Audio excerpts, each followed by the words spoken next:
see what we've got here. Remember, we've got a couple different reports here this morning. Philly Fed Manufacturing Index claims came in still kind of high, higher than just a tad higher than forecast at 238,000 unemployment claims. This is, however, lower than the previous one, but still somewhat elevated from where it was months ago. Building permits came in low. Philly Fed Manufacturing Index came in low. Okay. And how is the market reacting to this? You've got S&P not making too much of a move.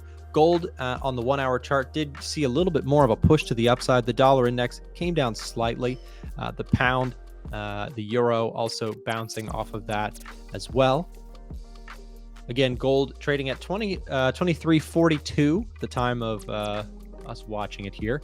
Got 525 people watching the stream between the different platforms that we're streaming on. Thank you guys for hanging out with me. Let's break this down as best as we can. So if we go back to the data for just a moment, what is this telling us? Well, claims data is people filing for unemployment, right? Even if you're new to fundamentals, that's a pretty obvious one. A lot of people filing for unemployment, not great for an economy, right? People are filing for unemployment. That's not good. 238,000 were reported. And in terms of, let's see, was there anything on the revisions that's worth mentioning? No, not really. Okay, so 238,000 people filing for unemployment compared to the forecasted 235,000. So again, numbers came out about in line with expectations in terms of unemployment claims. So nothing too shocking on that side of things. However, what's the trend been recently? We've talked about this recently a lot. So let's see if you've been paying attention. Unemployment claims in the US have been trending up. And so today, again, we got a number that is going to come in on this. Once this data chart updates, it's going to look like this. Okay.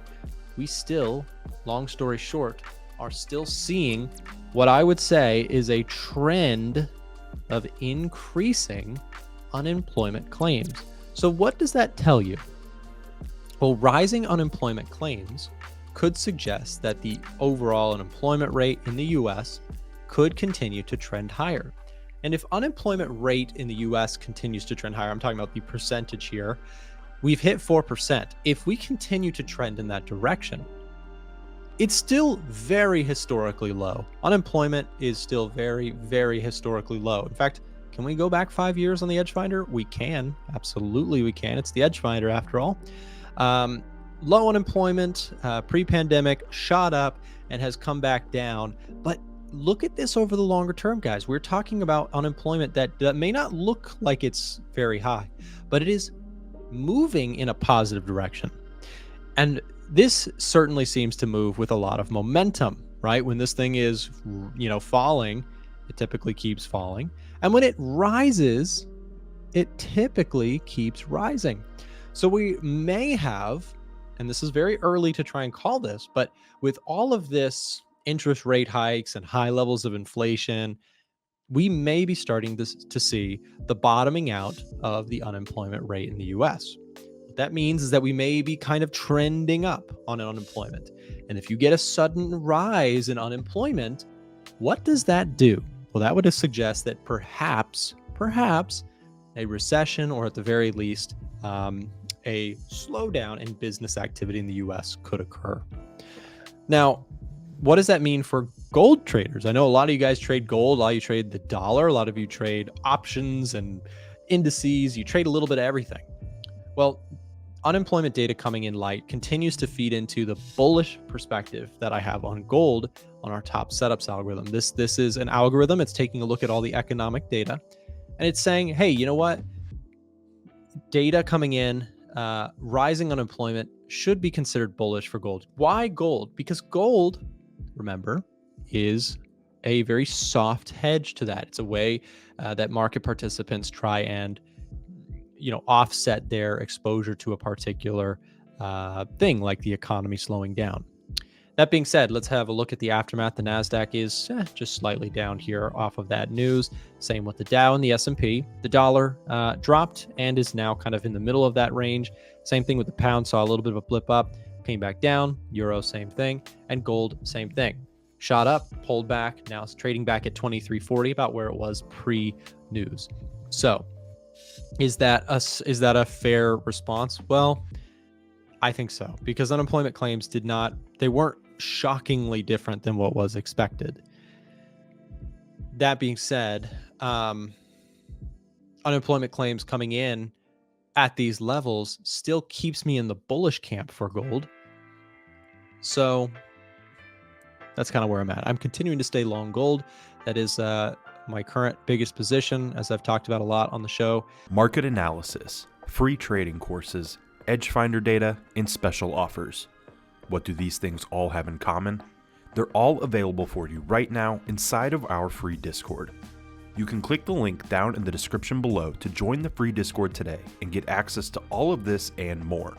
Stay up to date with all the latest trading information and A1 content. And if you want to upgrade to our Gold VIP Discord that features every single trade that Trader Nick and our other professional analysts take, you can find the links for that in the description as well. So don't wait, go check out the free Discord today. I've been pretty bullish on dollar, so I'm only looking at opportunities that favor that. And it does look like we're bouncing off this level here. I've been looking at Euro USD to short, but it didn't quite give me the entry this morning, unfortunately. And it's kind of rolled over a little bit without me. So I'm kind of hoping we have another move higher to retest some resistance here to find that entry. But yeah, that's the plan I'm looking to take advantage of. I'm looking for more downside for Euro USD. Dollar, I think there's a good chance we do push all the way back up to the highs here around 106.400. So that's kind of the bias I have for the time being. As long as we keep up these higher highs and higher lows, I'll be looking at opportunities that favor dollar strength. So I'm keeping an eye on pound USD. It looks like we might be seeing a break to the downside this morning or afternoon, depending where you are. It looks like we might be seeing a break to the downside, which is what we discussed as well yesterday. So hopefully that can continue, and then I'll be looking for the retest on the flip side. But yeah, looking good. Euro, not too sure, might miss that opportunity. Hopefully it does come up, but I do have my eyes on pound USD. Yeah, I think they're starting to move a little bit nicer here since we've last talked. The dollar is again strengthening here this morning, moving with some decisive price action, I would say, at least on like the 15-minute chart. Right here, when the Swiss National Bank cut their rates, surprisingly, the dollar took that as a signal to basically say, well, hey, if other banks are cutting their rates, but we're not cutting ours, it suddenly makes the dollar look relatively pretty attractive. Same question to you, Marco. If you're looking at the dollar today, whether it be the dollar index or individual currency pairs, whichever you'd like to look at, just curious your thoughts on this pickup in volatility on the US dollar. Yeah, so for the DXY, seeing some bullish pressure on this 1 hour chart. But again, for me, this is mostly gonna be flat. Let me just run through the time frames. Yeah, on the daily, I can see what you're talking about. As far as the currencies that I'm trading go, again, I like this range, so that's a good sign for me to take maybe some range bound entries for, let's say, the euro and the US dollar. So for me, I'm looking at what will happen in the extremes of this range on EU on this 1 hour chart. And if we can push into the lower liquidity, reject nicely, I'll definitely look for some buy setups targeting the opposite side of the range. So that is a play for EU. Same thing to the upside. So if we push into the upper liquidity, reject, I think we're going to target these lower areas. That is definitely on the watch list. And then another pair I have on the watch list is the Aussie and the Japanese yen. So this one has been creating a very high probability pattern, which is an ascending channel. So I do expect this price to drop. When? Not sure, but still looking for that signature. If it does happen, I'll definitely look for some nice sell setups. So that is the other pair that's on my watch list for today, because it's really forming a nice, clean ascending structure. Aussie US dollar is a bit flat, waiting for momentum in this area, so I'm just leaving that one alone. Pound US dollar is also pretty flat in this general area on this 1 hour chart. So yeah, sticking to EU and AJ for today. Okay, Fair enough.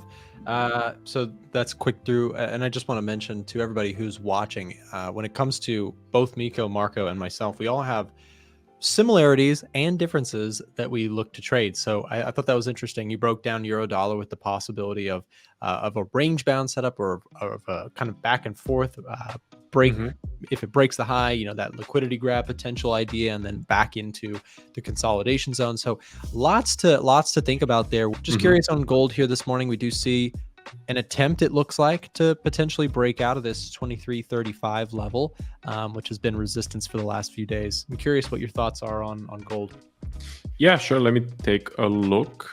So for gold, on this 1 hour chart, it's gonna be pretty flat for me personally. So I'm looking at big legs of momentum, which I don't see here. So I'm gonna be looking for something like this in my backtesting, like this big drop or a big bullish up move. 4 hour is looking pretty flat as well, and the daily is, I believe, going to look pretty similar. Now, what I can spot is a consolidation above this uptrend, so I think we're gonna bounce in this area for a little bit. But again, this may continue with the overall momentum that we saw before, so I would not be surprised if this happens after we consolidate a bit more in this area. So how come you didn't execute a trade on silver? It's because I already had one on gold. I Okay. have been in gold for well, like 2 weeks almost. It was going sideways for some time. Finally seems like it's starting to break higher. But I at the same time love the silver chart. Both look just very clean to me. Silver's chart, I will say, looks better for me, but as you guys know, I'm a fundamentals junkie, and I really like the story for gold right now. So I chose gold, but fully admit that the chart on silver looks nicer. So, but yeah, definitely both look good in my opinion. I think we have room to the upside on that. And so you're seeing a lot of correlation between the two? There is a very strong one. Usually they move in the same direction. You know, most of the time they do move similarly. Silver is the one thing about silver is it usually will, you know, really outperform gold if there's like a really bullish metals market cycle, or in some cases when you get like a really like kind of risk on sentiment in the world, because you know silver gets used for a lot of industrial stuff, so like airplanes and computer chips and you know everything like that. Sometimes silver can come into very high demand, and there's, you know, that kind of side to the story as well. So there's some differing factors, so they don't always move at the same rate, but generally the direction is the same. So just something to think about there for sure. So silver is like an altcoin and gold is Bitcoin. Yeah, exactly. It is. Exactly. It they both would go up if there's a big crypto world for altcoins and you know Bitcoin, but of course altcoins will move faster up or down usually. Silver is the same. So yeah. Anyways, I also wanted to ask you guys a little bit about the indices. The stock market, the NASDAQ, they continue to push higher. I wanted to ask Miko about this. Both of you guys I know are not big index traders, but of course for the people in the audience who are watching the Dow or the NASDAQ, I'm curious what you're seeing in terms of technical charting. At what point is a pullback worth looking at? Is this level here, or would you wait for something bigger? What do you think, Miko? Yeah, so S&P, NAS really pushing higher. I've been looking at, well, not me personally, but people ask it on my channel where I'd be looking for pullbacks if I was trading the indices. I've been talking about retesting of these ranges because every time we kind of consolidate for a few days, market has a really nice healthy breakout. So essentially looking for a retest of that would make a lot of sense for some entries to take price higher than again over here, but we never saw a retest. So for me, this is still a really healthy area should we see a pullback to this area. Of course, really depends how price gets, then how we react, whether it's still a good opportunity. But if we can see a nice corrective pullback, some rejection around here, maybe some kind of patterns, that could be a nice signal that price is likely to head higher. Because we are very bullish on the higher time frames, there is that possibility we could go for a really deeper pullback, sort of like what we did here. there is that that possibility that price might see a lot more downside and not retest there. Again, you won't know until it happens really. So my kind of thought process would be, I've got a nice area here on the 4H. If price pullback there looks good, I'll look to take the position, expecting momentum to continue. There's a lot of momentum in the market right now, so I'll be anticipating a higher low and a push to the upside. If it does fail, it fails, and we end up taking out this area and pushing deeper, then we will see that bigger pullback, and then we can tackle that when it happens. But for now, there's just so much momentum. Price is just flying. Same thing for NAS as well. I'll just be looking at these areas here. Brief pause in the market, big breakout. If we do get there, I think there's a good chance we do see another higher low, and I'll be looking for another higher high as well. I like it. Yeah, and I think that's worth mentioning too, what you talked about, like this zone here on the S&P 500. Like if we get this pullback, I think that you kind of broke that down with a it's innocent until proven guilty approach. Like if it comes down to this level and it hits that level, most likely it is innocent and it will continue. I mean, the trend is just so strong, indices are so strong.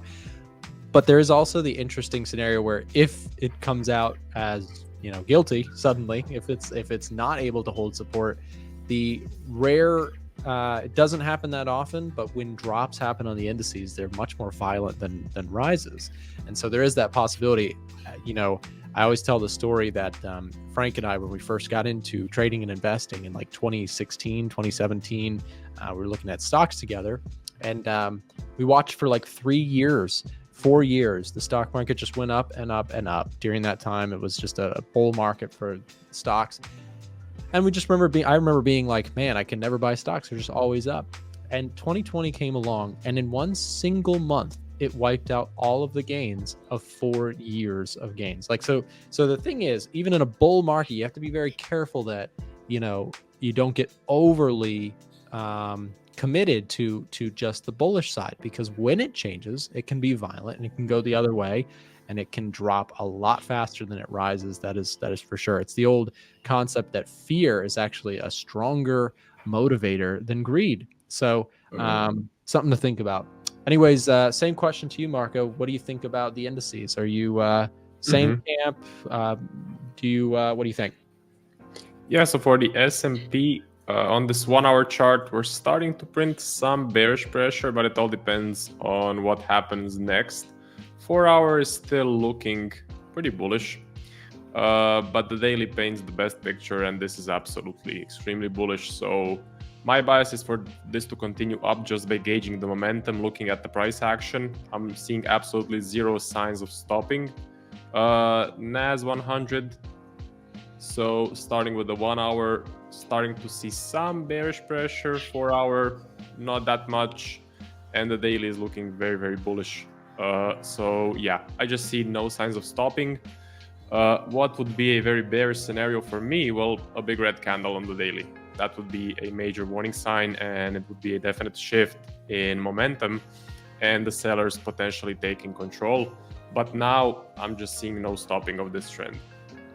Yep, that makes sense. And I think that's the thing. It's just a hard thing to bet against a trend like this. And I remember in 2022, another chart that looked similar, you guys might remember, was that dollar yen trade. Do you guys remember that? I mean, it was well, might have been, was it 2023? Well, it was both 2022. I mean, the dollar yen, I don't know if we were streaming together at 22. I know at least Miko had come on a couple times by that time, but even in 2023, the story continued again. Rate hikes were back on the table, and it was just like every day that dollar yen refused to go down, and then, you know, finally blips would occur, and then immediately buyers would just step back in. And but again, things change over time. Maybe not so much yet for the dollar yen. The dollar yen's kept going, but actually look at dollar yen as we speak. It's trying to break through this level. Well, we're here. We might as well do some analysis.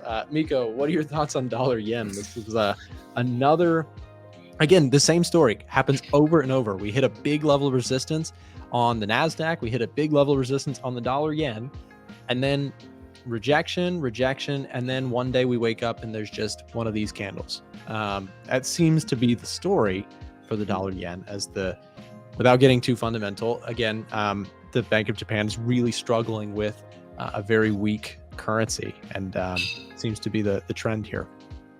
Yeah, I fully agree. I mean, dollar yen has been on a crazy run for seems like forever now, and it keeps pushing. And I think there's a strong possibility we do get back to this wick high over here.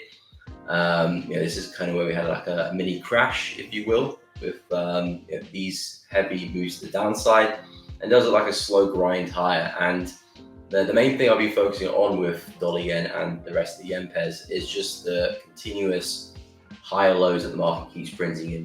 We don't really break structure at all. The market is just very consistent with these higher lows, and as long as we maintain that theme, I'll just be expecting price to push higher. And again, you don't have to complicate things. If the trend's very bullish in this situation, you've got multiple time frames, even the higher time frames looking bullish, there's no need to try and complicate things. If I'm looking to trade dollar yen, I'll be only looking for buying opportunities until proven otherwise, proven guilty, like you said. Yeah. So yeah, things are looking very bullish here. So I'll be looking at pullbacks. So I don't really see a good 4-hour setup. Maybe for another big pullback, then maybe that could entice me. But on the lower time frames, it looks like we have cleared some resistance here. More kind of hourly chart, maybe 30 minutes. So some pullbacks on that look pretty good. Looks like we had already a retest in the low time frames. But essentially, if we come here, stop loss underneath that level will make a lot of sense. And yeah, try and ride that momentum for the day or maybe for the rest of the week. But at this rate, I think probably got high prices in store. Yep, should be interesting to watch. Again, dollar yen, a prominent currency pair. A lot of people watching that chart, and this breakout, we'll see if it can go anywhere. Same to you, Marco. Dollar yen. What are your thoughts on it? Sure. So for dollar yen, let me go to the 1 hour first. I think it's gonna be pretty choppy and range bound, as all of the other JPY pairs are, except the Aussie JPY. So we just broke out of this structure. Is this enough momentum for me? Not really. I would like to see a bit more. 4 hour, just broke out of this structure, and then the daily is looking really corrective and flat. What I would like to see for a bullish scenario is more bullish momentum right here. So like a big blue candle, that would be nice. But for now, it's looking the same as EJ. So very flat and corrective. And for example, the New Zealand JPY, very flat and corrective as well. So yeah, I couldn't really pick a side. Most of the JPY pairs are looking kind of flat and corrective and range bound at this current point. Did you know we do a live trading show Monday through Friday with guests from all over the world? To get notified when we go live, click the bell button next to the subscribe button, or check in at 9:30 a.m. Eastern Time. We have helpful, free content in the description below and on our website, a1trading.com. Thanks for watching today's video, and we'll see you tomorrow.